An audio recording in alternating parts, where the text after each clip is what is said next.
అండి, ఎలా ఉన్నారు? ఏం చేస్తున్నారు? Welcome back to my channel Nihashvi vlogs. ఈరోజు ఈ వీడియోలో మార్కెట్ నుంచి తెచ్చిన కూరగాయలను ఎలా క్లీన్ చేసుకోవాలి, అలాగే ఎలా స్టోర్ చేసుకోవాలనే విషయాన్ని మీతో షేర్ చేసుకుంటాను.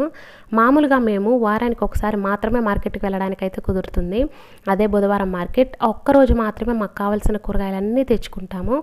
చాలామంది కూరగాయలు తెచ్చినప్పుడు డైరెక్ట్గా క్లీన్ చేయకుండా ఫ్రిడ్జ్లో పెట్టేస్తారు. ఒక్కసారి ఆలోచించండి, ఆ కూరగాయలు ఎక్కడి నుంచి వస్తున్నాయి.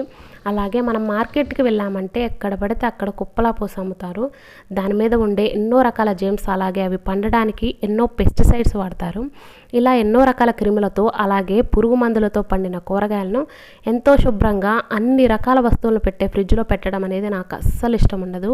అలాగే మనం కర్రీ చేసుకునేటప్పుడు జస్ట్ అలా రన్నింగ్ వాటర్లో మామూలుగా కడిగేస్తాము. ఇలా కడగడం వల్ల 15% మాత్రమే దానిపై ఉన్న పెస్టిసైడ్స్ అనేది పోతుంది.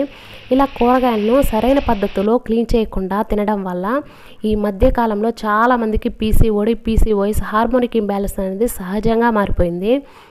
మామూలుగా నేనైతే మార్కెట్ నుంచి తెచ్చిన కూరగాయలను ఇలా ఫస్ట్ దానికి సపరేట్ చేస్తాను. దానికోసం ఇలా 2 గిన్నెలు అయితే తీసుకుంటాను. ఒకటి క్లీన్ చేయడానికి, రెండోది వాటర్ వడకట్టడానికి. ఇలా ఒక గిన్నెలో 1 టేబుల్ స్పూన్ బేకింగ్ సోడా వేసి బాగా కలిపి ఒక్కో రకం కూరగాయలు తీసుకొని ఇలా వాటర్లో బేకింగ్ సోడా సొల్యూషన్స్లో బాగా క్లీన్ చేసి మళ్ళీ చిల్లులు ఉన్న గిన్నెలలో వేసి నార్మల్ వాటర్తో క్లీన్ చేయాలి. ఇలా చిల్లులు ఉన్న గిన్నెలో వేస్తే నీళ్ళన్నీ పోతాయి. మళ్ళీ ఇంకో రకం కూరగాయలు తీసుకొని ఫ్రెష్గా వాటర్ తీసుకొని మళ్ళీ బేకింగ్ సోడా సొల్యూషన్స్లో వేసి కడిగి మళ్ళీ నార్మల్ వాటర్తో క్లీన్ చేసుకోవాలి. ఆ క్లీన్ చేయడం వల్ల 98% పెస్టిసైడ్ ప్రాబ్లం అనేది పోతుంది. ఇంత ప్రాసెస్ చేయాలా అనుకుంటే మాత్రం చాలా ప్రాబ్లమ్స్ అయితే ఫేస్ చేయాల్సి వస్తుంది. వారానికి 1 గంట టైం ఇలా వెజిటేబుల్స్ క్లీనింగ్ పెట్టుకుంటే సరిపోతుంది. ఇలా టైం మేనేజ్ చేసుకుంటే చాలా ఈజీగా కష్టమైన పనులన్నీ పూర్తి చేయొచ్చు. ఇక కూరగాయలన్నింటినీ ఒక్కొక్కటిగా ఒక క్లాత్ పై పరిచి ఆరబెట్టుకుంటే సరిపోతుంది. ఈ క్లీనింగ్ చేసే ప్రాసెస్లోనే కూరగాయలన్నీ ఆరిపోతాయి. ఇలా ఆరిన కూరగాయలను ఇలా మెష్ బ్యాగ్లో సర్దుకున్నాను. ఈ మెష్ బ్యాగ్లో వేసిన కూరగాయలు ఎక్కువ కాలం ఫ్రెష్గాను ఉంటాయి. అలాగే ఏ బ్యాగ్లో ఏమున్నాయనేది ఈజీగా కనిపిస్తుంది. ఈ పనంతా సరదాగా పిల్లలతో చేయించవచ్చు. అలాగే వాళ్ళకి ఇలా చేయడం అనేది చాలా సరదాగా కూడా ఉంటుంది. అశ్విత్ అయితే ఒక్కొక్క బ్యాగ్లో ఒక్కొక్క రకం కూరగాయలు సర్దుతూ ఉన్నాడు. ఈ ప్రాసెస్లో వాడిని పొగుడుతూ ఉండాలి. అప్పుడే నాకు ఇలాంటి పనులలో హెల్ప్ చేస్తూ ఉంటాడు. Ashwith is a good boy అంటూ ఉండాలి. అప్పుడే వాడికి ఎనర్జీ వస్తుంది. టైంలోనే పిల్లల్ని ఎడ్యుకేట్ చేయొచ్చు. సరదాగా కూరగాయల పేర్లు చెప్పుకుంటూ అలాగే అవి తింటే మంచిది, ఇవి తింటే మంచిదని వాటిలో వాల్యూస్ చెప్తూ ఉంటే వాటి గురించి అన్నీ తెలుసుకుంటారు.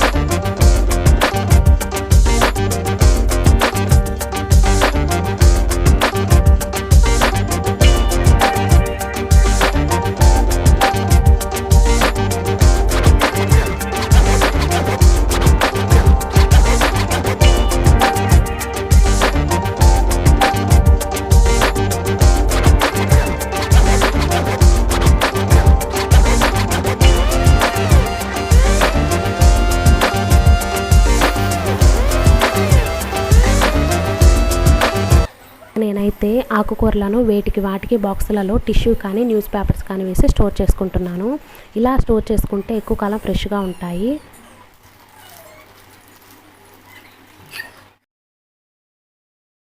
ఫైనల్లీ ఇలా ఉన్న కూరగాయల మొత్తాన్ని వాటికి మెష్ బ్యాగ్స్లలో సర్దుకున్నాము. అలాగే ఆకుకూరలను కూడా ఒక బాక్స్లో స్టోర్ చేసుకున్నాము. ఇంకా నిమ్మకాయలను కూడా ఇలా ఒక జార్లో వాటర్ పోసి స్టోర్ చేసుకుంటే ఈ ఎండలకు అనేది ఎండిపోకుండా ఫ్రెష్గా ఉంటాయి.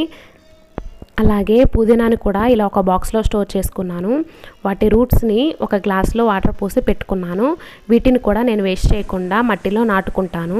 అలాగే మునక్కాయలు కూడా చక్కగా కట్ చేసి స్టోర్ చేసుకుంటే స్పేస్ ఎక్కువగా లేకుండా బాక్స్లో స్టోర్ చేసుకోవచ్చు. అలాగే పచ్చిమిర్చిని కూడా తొడిమెలు తీసి స్టోర్ చేసుకుంటే పండిపోకుండా ఉంటాయి. ఫ్రూట్స్ కూడా ఇలా ఒక పెద్ద గిన్నెలో స్టోర్ చేసుకున్నాను. వాటిపై సన్న దోమ వాలకుండా ఇలా సెట్ చేసుకున్నాను. తర్వాత మన కూరగాయలకు వెళ్ళినప్పుడు ఇలాంటి ప్లాస్టిక్ కవర్లలో కూరగాయలు వేసి ఇస్తారు కదా, వాటిని పడేయకుండా షింక్ దగ్గర పెట్టుకుంటాను. ఈ కవర్లలో కిచెన్ వేస్ట్ని వేసుకోవచ్చు. పని అయితే అయిపోయింది. ఫైనల్లీ నా ఫ్రిడ్జ్ని అయితే ఇలా ఆర్గనైజ్ చేసుకున్నాను. ఈజీగా తీసి వాడుకొని మళ్ళీ యథావిధిగా అదే ప్లేస్లో పెట్టుకుంటే ఎప్పుడు ఫ్రిడ్జ్ నీట్గా ఆర్గనైజ్డ్గా ఉంటుంది. నాకైతే ఫ్రిడ్జ్ కానీ కిచెన్ కానీ క్లీన్ చేసుకోవడం అంటే చాలా ఇష్టం. సర్దుకోవడం వల్ల ఏ కూరగాయలు ఎక్కడ ఉన్నాయి అని చెప్పేసి ఈజీగా ఐడెంటిఫై చేయొచ్చు, ఈజీగా తీసి పెట్టుకోవచ్చు. ఇలా నా ఫ్రిడ్జ్లో పురుగు మందులు లేని కూరగాయలు అనమాట. ఇలా కొంచెం ఓపిక చేసుకొని సర్దుకుంటే చాలా క్లీన్గా ఉంటుంది. ఈ వీడియో కనుక మీకు నచ్చినా కొంచెం యూజ్ఫుల్ అనిపించినా please like, share and comment. Subscribe చేసుకోవడం మాత్రం మర్చిపోవద్దు. అండ్ పక్కనే బెల్ ఐకాన్ ఉంటుంది, దాన్ని క్లిక్ చేయండి. నేను పెట్టే ప్రతి వీడియో మీకు నోటిఫికేషన్స్ ద్వారా వస్తుంది. And thank you for watching. Bye bye.